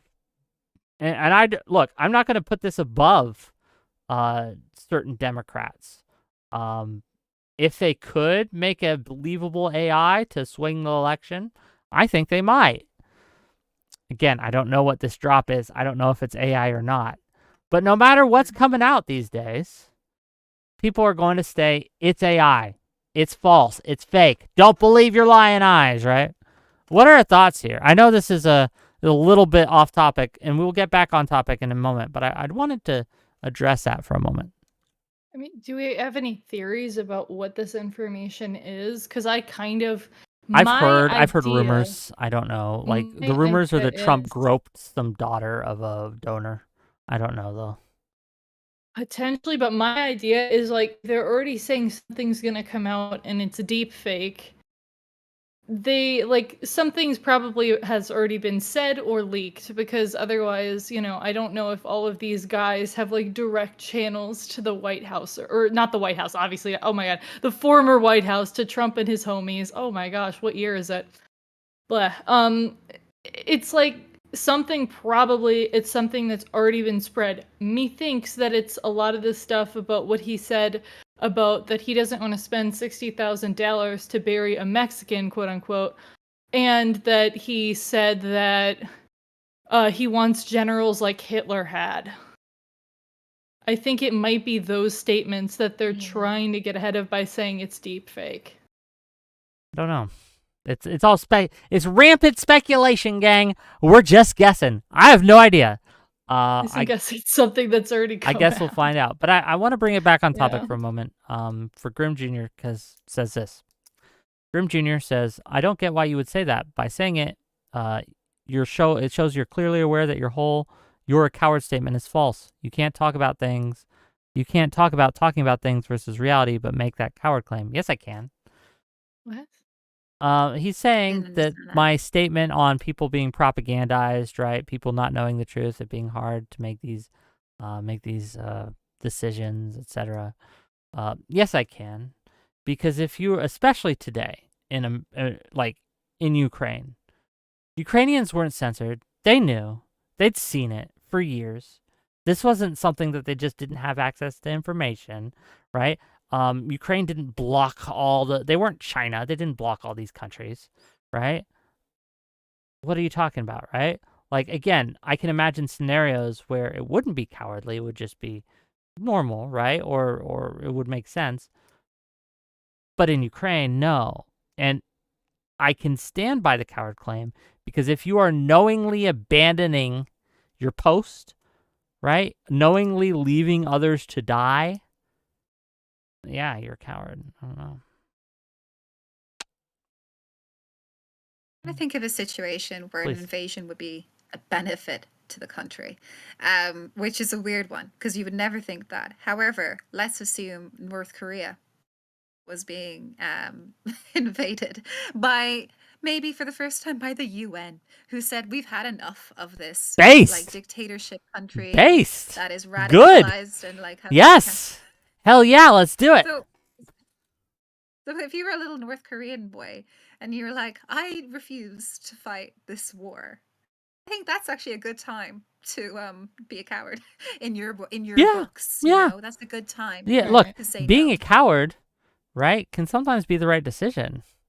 Um, if if you want to call it cowardice, I don't know if I'd call it cowardice. Uh, I think that standing up against your country, that's a totalitarian dictatorship, knowing that you're going to be punished for it, is not cowardly at all. But that's where the reality So comes into play. Like, because I know the argument you're about to say, well, what if you believed the Americans were an oppressive dictatorship and you decided not to, or what if you believed that Ukrainians were the oppressive dictatorship and Russia was the liberating people coming to save your people, scary. right? What if? I Mm. then I retreat to my retard statement. Like, no, then you're just retarded. If you were in North Korea, I think it is brave to stand against your government. I think it is brave to refuse service because you are Mm. in service of a dictator. Whereas in America, I think Mm. or in Ukraine, I think the opposite is true. Does that make sense? Mm. That's an interest. Yes, Yeah. that's a nice little nuance there. Yeah, yeah, I get that. Yeah, I was in a taxi about 3 weeks ago in Ireland, driven by a Uzbeki guy. I never meet people from Uzbekistan. It's very unique. Have you ever met anyone from Uzbekistan? Maybe in America, you might have some people from that area, but it's a very kind of one of these stan countries I never see anyone from. And he was telling me all about. He was quite kind, actually, quite nice guy. But he was telling me all about, the news that you get here. It's not exactly true. It's the Americans trying to shape the world again. They're doing it again, and they're going through this Ukrainian crisis. And actually, the news we get in Uzbekistan is a completely different type of news. And, my sympathies lie with Putin on this one. They don't like Putin as a dictator, but they were like, my sympathies around this. I understand it. So it was like, wow, we do live in different information worlds. And that is a feeling they have. And that's the news that they're getting. And yeah, so there you go. To them it's the other side that are the evil ones, the Ukrainians. That they're the ones who are doing all the perpetrating of whatever. Well, that's what they're Yeah, being told, interesting. but Right. I'm Yeah, yeah, exactly. That's what we they're we being can we told. can do Yeah. the relative argument all we want, right? And fair, No, no, no. I'm but not being I'm just saying how as you said, propaganda sure, yeah. like makes people believe how they believe. hmm Yeah. But I'm Be like a talking. point in which Go ahead. propaganda, it's like it's more of an explanation than an excuse. Because I mean, like there are many Hmm. factors of why people do things. But if something is like objectively, false and harmful, yes, I understand that they might not know what they were doing, or they might live in a different media reality, or they might be propagandized. But there's a time where we go, hey man, yeah, that's just wrong. I agree. Yes. We do that way more often. Everyone just needs to do that more often. The problem with okay, now I'm going to be devil's advocate for a minute because Mhm. the problem with that is there are many times that people have thought they were 100% right, where it turns out they were full of shit. Right? They didn't think they were full of shit. Like they weren't lying. Okay, they weren't lying. They were just wrong. They were just wrong. Mhm. So I do tend to wonder, making such strong statements of this is objective reality. I try to do that only when it's clear, like when it's Right. clear the case, because there's like a tension here. Okay, you want to leave room for error. Okay, leave room that you might be wrong, but you can't be so scared to think you're right that you never take any action or make any firm stances. And it's a tension. There's a tension there because these things are in conflict. Um, Yeah. yeah. Anyway, And it's hard to draw the exact line, but obviously, like, I'd go on the side of the benefit of the doubt just for the sake of people being able to speak up and say what they believe is right. But obviously there does reach a point. Like I'll put that point at, pretty extreme. Like if people say that actually Ukraine is invading Russia right now slowly and first, or the Earth is flat. It's like, what? You know, there gets to be a point where it's like really, really provable. If it's like it could go either way or it's inconclusive, obviously, or if there's, really significant doubt or any like, reasonable doubt, I understand that's more time to discuss it. But there are certain issues that are kind of beyond that standard of evidence. Here's the thing, You though. also have to be aware. Go ahead. Yeah. As I was going to say with the conscription argument as well, you also have to be aware that even if you support your country and you are fighting an invasion and you think you're on the right side and you're happy to be conscripted, maybe you would have volunteered, but let's say you were conscripted. Your morals maybe question, you may question your own morals during that fight. You might see your side doing things. You realize, I can't believe they Yeah, did that. look, there. The Hold amount on. of I US want to. military. I want to focus on that for a moment because I think that's important. Because there are things, even in extremis, even under existential threat, that I would say this is a line.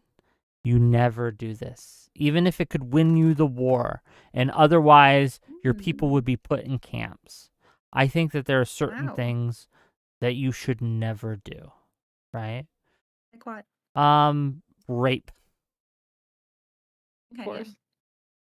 I don't think even if how would that win you the war? I don't though? know how, right? I don't know how. I can't think of a Okay. realistic situation, right? But a lot of people will I make thought you were going to say excuses. nuclear. A lot of that Yeah. I don't. Nuclear It's a war is mutual winnable, ladies taboo. and gentlemen. But That is true. yeah. But anyway, the reason I bring this up is because there's a lot of people, and I've heard a lot of people make this argument, like, well, you can't really judge them. They were under extreme occupation. They were under extreme slavery or whatever, like in the history of the past, right? So you can't really. I think Emma Vigeland said it recently that you can't criticize resistors. Yes, I fucking can. If you're raping someone, Yeah, you can. there's no reason. There's no justification. There's no reason to do that. It's just not useful. Yeah. Torture? You against torture? Depends. No, I'm against torture because I don't think it works. But the question becomes, what if it did, right? Like, what if it did? And then it becomes something where there is a number where I think, okay, I'm going to put my morals aside here. But that number is very high. Right. It's not torture one person, save one person. I wouldn't do that. Torture one person, save 10 people. Probably wouldn't do that either. Torture one person, save 1 million. Sorry, buddy. Right? Like, yeah, it's I'm a against the scale death thing, penalty right? in general. Yeah. Me too. Yeah, I'm against the death penalty in general, but I'm fine with the Nuremberg trials situation. Like, I'm fine with that hanging. So, am I against the death penalty? Not as much as maybe I thought I was, because I don't mind the fact that Nazis were hung at Nuremberg. I feel like it depends on why you're against the death penalty, because I'm against the death penalty, not because I don't think that there are people that reach that level of heinousness, even if you can prove it, but I think applying it across the board, in like a legalistic way, will result in people who don't deserve to be there being executed. A lot of people And are saying torture is obviously, a spectrum, trust. and sure, right? I don't mean to interrupt you, but like, That is okay, true. yeah, I would be okay with like putting bop right on the radio, someone's radio and earphones for like a few days. That's different for me. No, that's bad. That's bad, yeah, but it's not That's as really bad bad. as removing their fingers, right? Oh, and jeez. then skinning them. It's still bad, but it is a spectrum. It's just different. Right. Yeah. So people are talking about, like after you mentioned nuclear war, and I just want to say, if you ever do a debate about nuclear war or nuclear strategy, hit me up.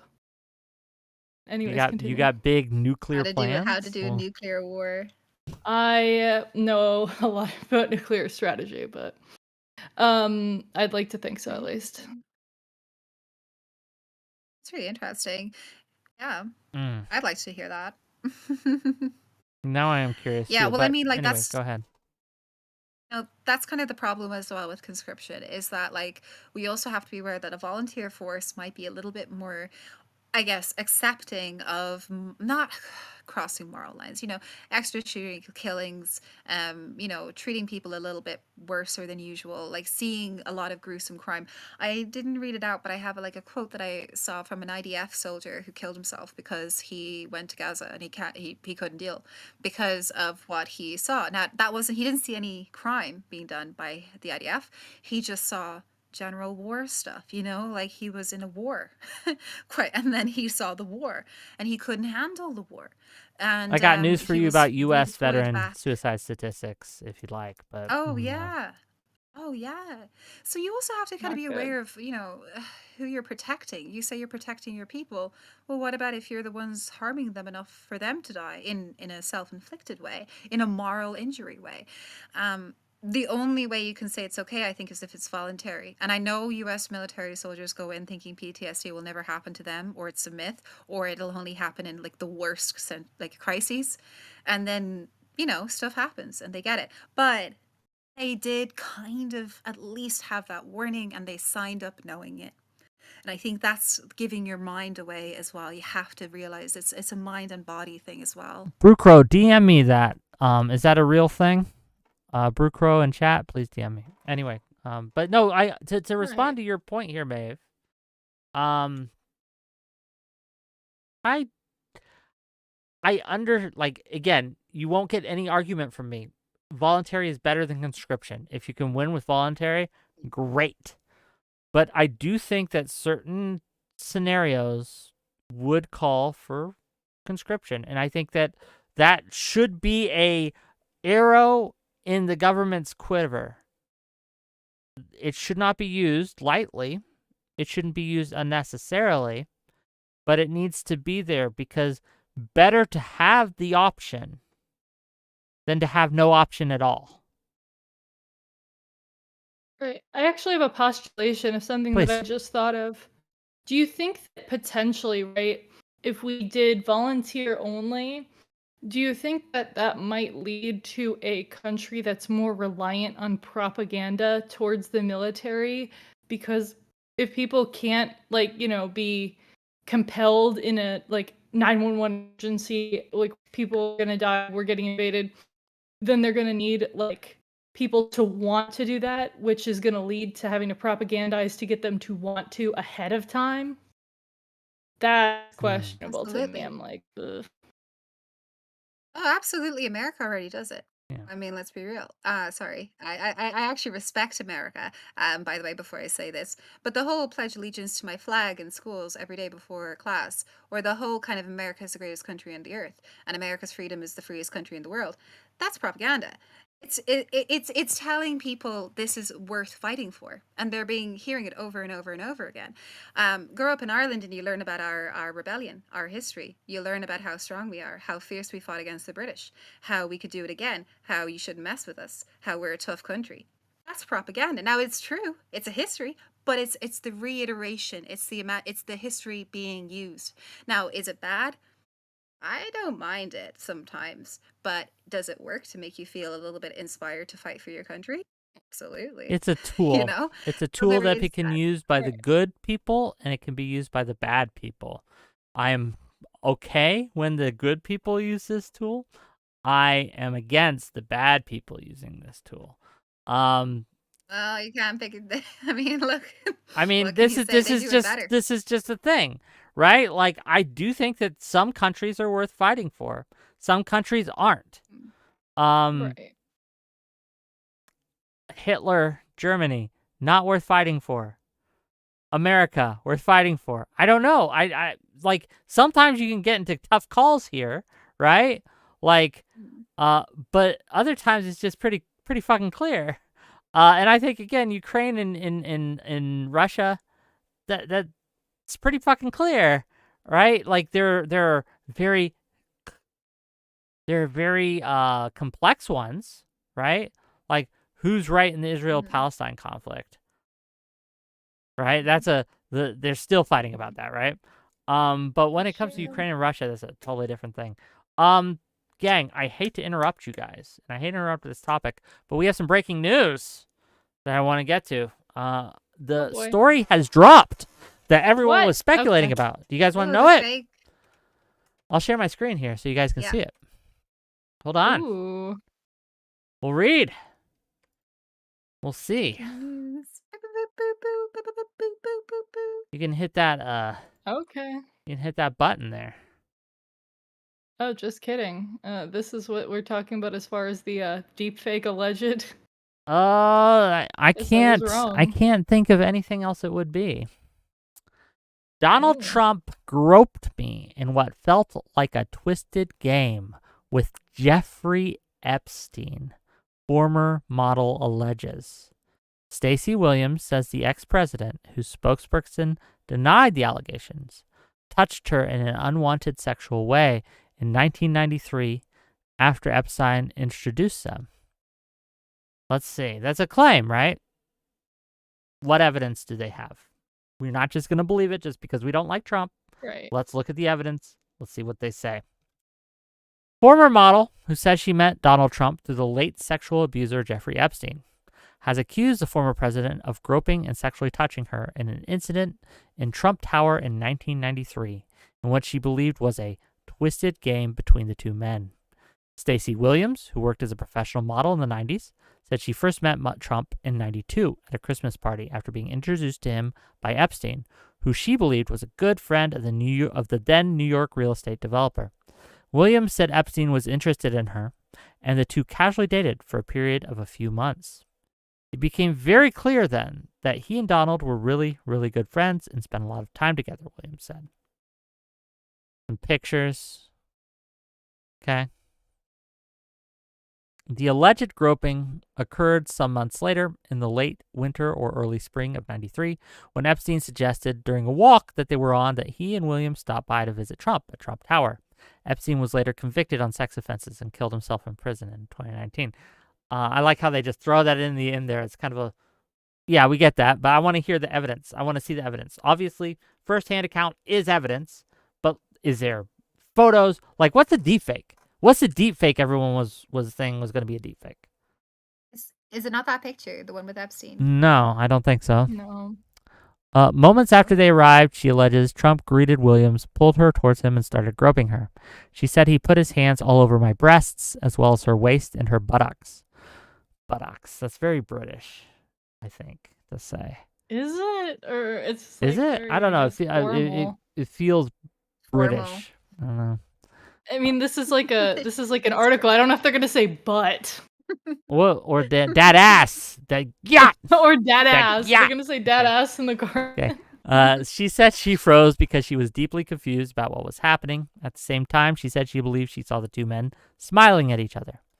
Caroline Leavitt, the press secretary for Donald Trump's campaign, provided a statement denying the allegations, which said in part, "These accusations made by a former activist for Barack Obama and announced on a Harris campaign call 2 weeks before the election are unequivocally false. It's obvious this fake story was contrived by the Harris campaign." Once again, I want to see evidence. Williams says that Trump sent her agent a postcard via courier later in 1993, an aerial view of Mar-a-Lago, his Palm Beach residence and his resort.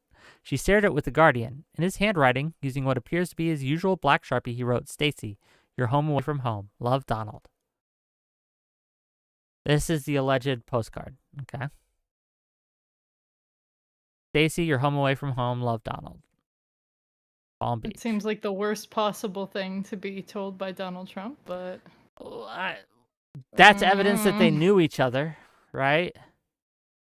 I don't know if it's evidence of this. A little bit creepy, but you know what? We don't know nothing yet. We don't know nothing. Well, we're still getting through it. We're halfway through the article. Let's see if there's like some bombshell, okay?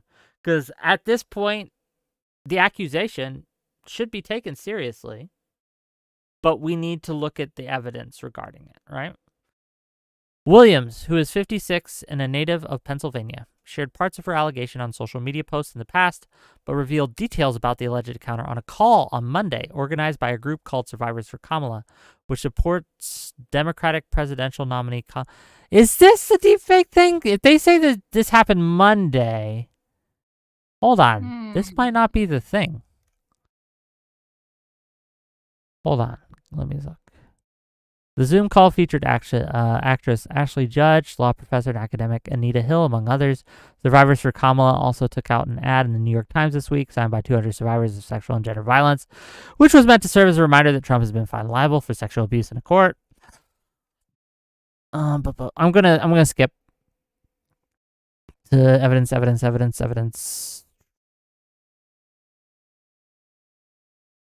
Groping falls well.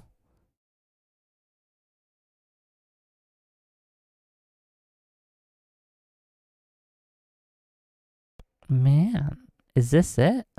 What's the deepfake part? Gang, what's the deepfake part? Postcard.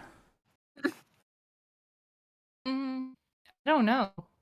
I don't know if this is it. Maybe this is a false alarm. Man.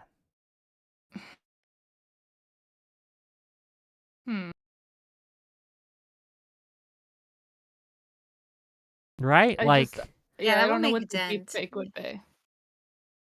Yeah, there is no deepfake. I don't get it.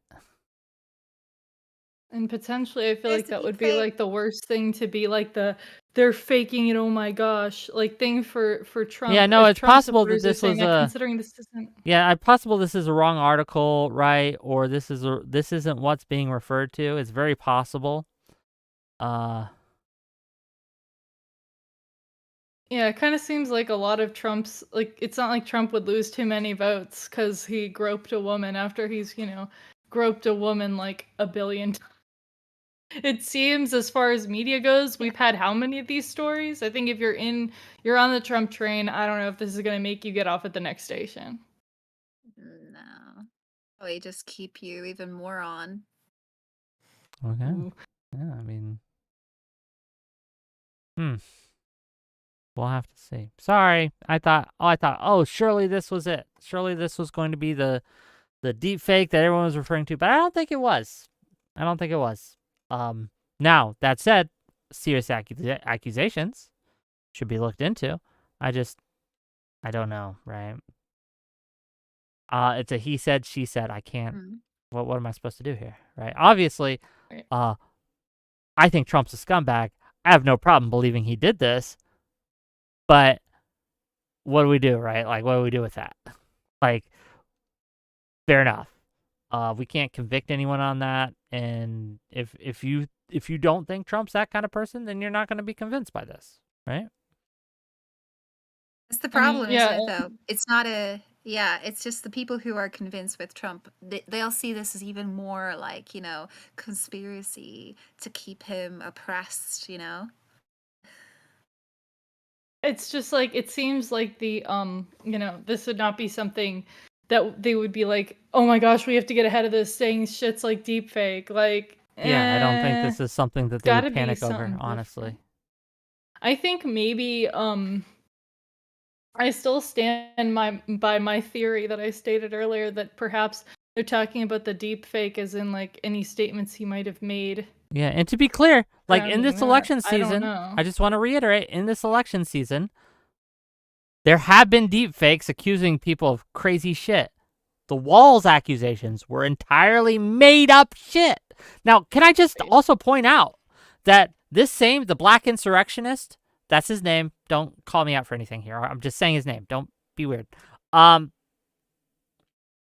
He also broke that story and said he had sources that Kamala had been given the debate questions beforehand by the moderators, right? By the company who was moderating.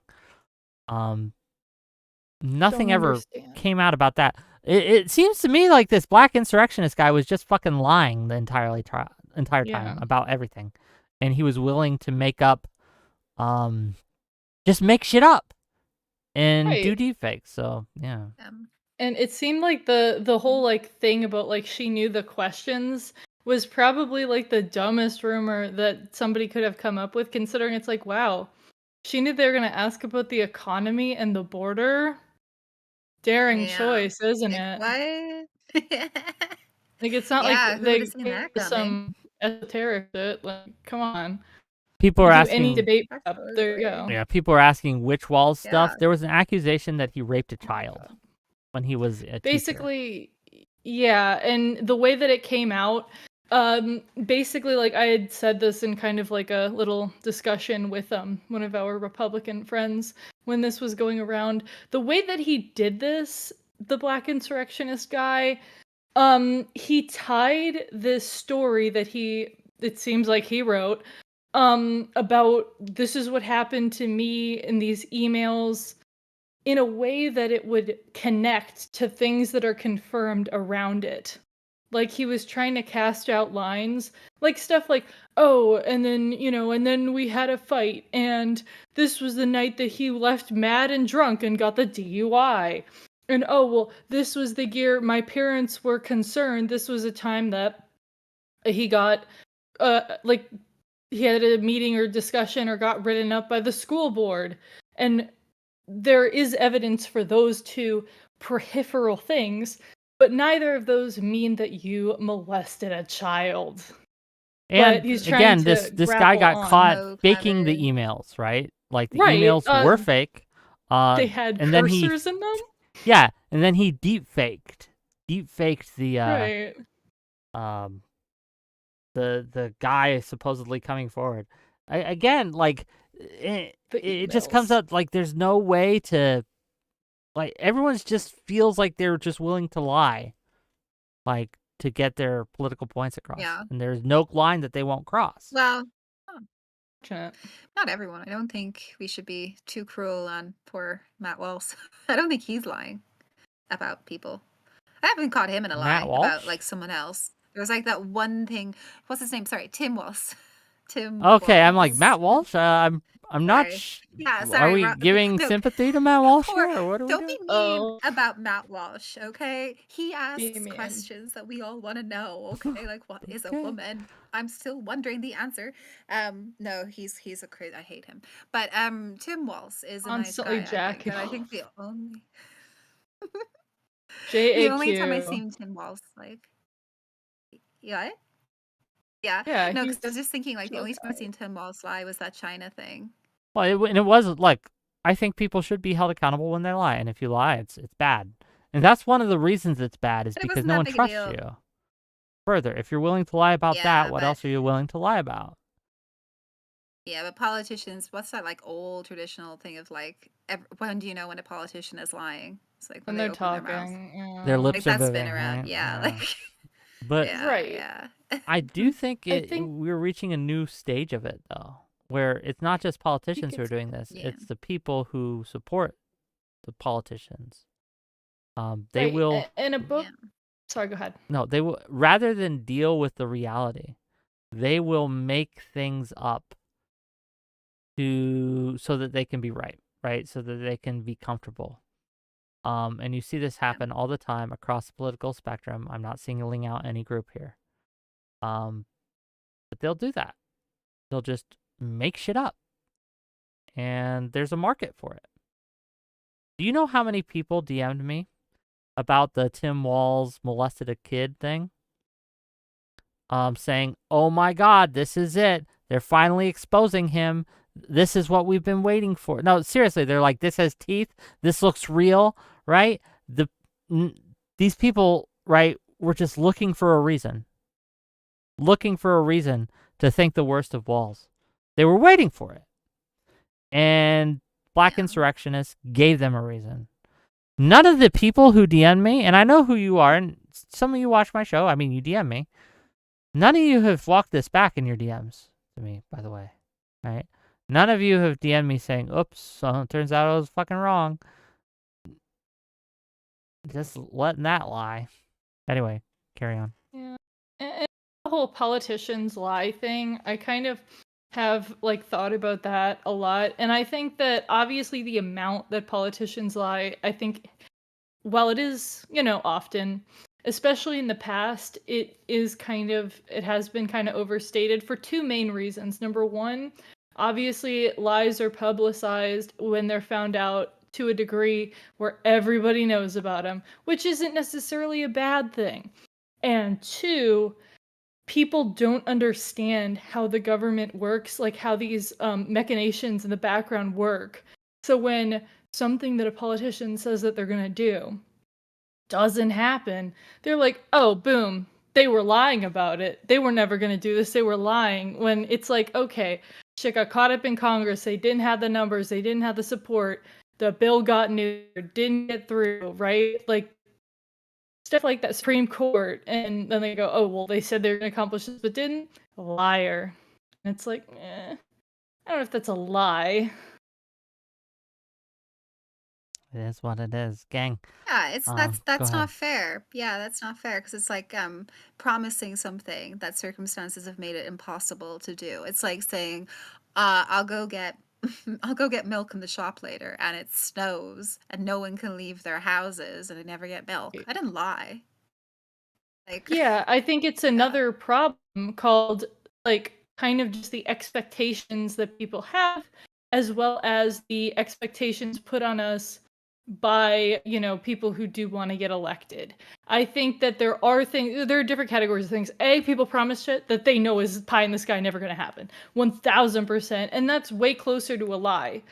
But then there's stuff that it's like, like, for example, Joe Biden with the college loan forgiveness stuff that, they tried, but then the Supreme Court rolled up and was like, no. It's like, did he lie about that he was going to do that?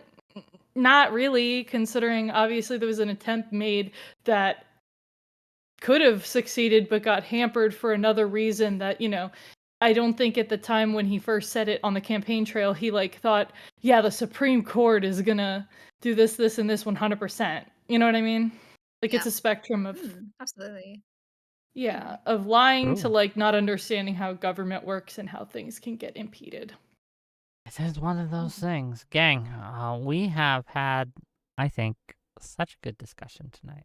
Such a good discussion on all things conscription, all things draft, all kinds of moral questions. Look, I really enjoy these types of discussions. So thank you, Mae, for coming. And thank you, Katya, for also coming. I appreciate you bringing this. Gang, what we got coming up? I'm going to let these people give some outros real quick. But before I do, tomorrow, I'm going live a little later than usual. I'm going to be talking to Sociologic Ali, who recently has made comments that I find reprehensible, saying things that Palestinians and Lebanese who live in Israel are dogs with fleas. At least 49% canine, yes, I believe. At least 49% canine. I've had Sociologic Ali on my platform before a few times. I always thought he was reasonable. And I want to talk to him about some of what I feel are just like these gross statements about Palestinians and Lebanese. That's going to be tomorrow. It's going to be at 8:30 tomorrow. So tune in for that. I might go live a little early, take some call-ins, something like that. But yeah, come check us out. We'll have a discussion. Maybe I can kind of get to the bottom, see what the fuck is going on with him. Because when someone changes up like that, right? Like when someone suddenly, it's like they do a 180, right? That they're entirely reasonable, and then suddenly they're just saying crazy shit. It does make me worry that something fucking happened, right? Like, you know what I mean? Like something's going on. But we're gonna talk to him tomorrow. We're gonna talk about it. I'm also going to be doing a show on AI soon. Don't have a specific date. And how AI and deepfakes are destroying our ability to recognize truth. It's a real problem, but what can we do about it? Are the cures worse than the disease? Very possibly. We're going to talk about it.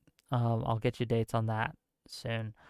We'll see. Okay, that's me. If you enjoyed this content, give me money. Send some subs my way. Super chats, gift subs, gift bits, all that. If you enjoy my content, hit that like button, hit that subscribe button. That'd be great. But first, give these ladies your attention for a little while longer. And they're going to give you links where you can follow them, where you can find them. Take a few minutes and follow them and find them. They've taken their time to come on my show, and they've been very gracious about it. So let's give them at least a follow for that. Can we do that? We're going to start with Katiusha, and then we're going to go to Maeve. And Maeve, you're going to have the last word on this. Katiusha, go ahead. Well, for starters, thank you for having me on, Wick. It's always very fun to come on here. Lovely talking to you, Maeve. I know we haven't spoken before, but it's been fun. As for the social media plugs, my Twitter/X is at Premier Katya. And yeah, follow me if you would like to see some milquetoast takes sometimes, strong takes other times, and very often situations that people will go, "Wait, you're really a leftist?" But yes, I am. It's a secret, though. No, I'm a market socialist, so follow for those takes sometimes. After the election, probably, because right now we're in election mode. And also vote, register to vote. If you're in Florida, vote yes on amendments 3 and 4. I'm not in Florida. I don't know what those amendments are, but fair enough.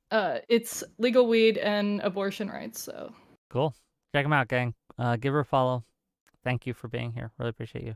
Last, but certainly not least, the person, if you hated this topic, she's responsible. Maeve, give us what you think. Well, thank you for that judgment call.